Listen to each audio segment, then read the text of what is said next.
Hey guys, welcome back to another amazing video, and in this tutorial we're gonna learn about how you can embed a video on Wix. So without further ado, let's get started. All you need to do, go and log in with your Wix account.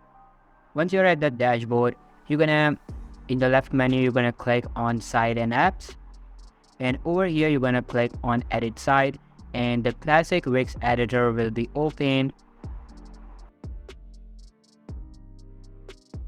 Now, in the left menu again, you're gonna click on this plus icon to add the elements, and from here you're gonna select video and music and simply click on YouTube video.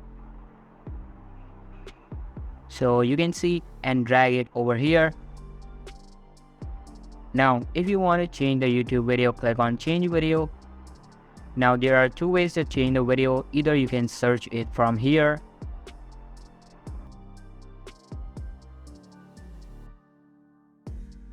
or you can simply paste the link of the video over here. You can see our video has been changed. So this is basically how you can embed a video on Wix. So all for today's video guys, make sure to give this a huge thumbs up. Thank you so much for watching.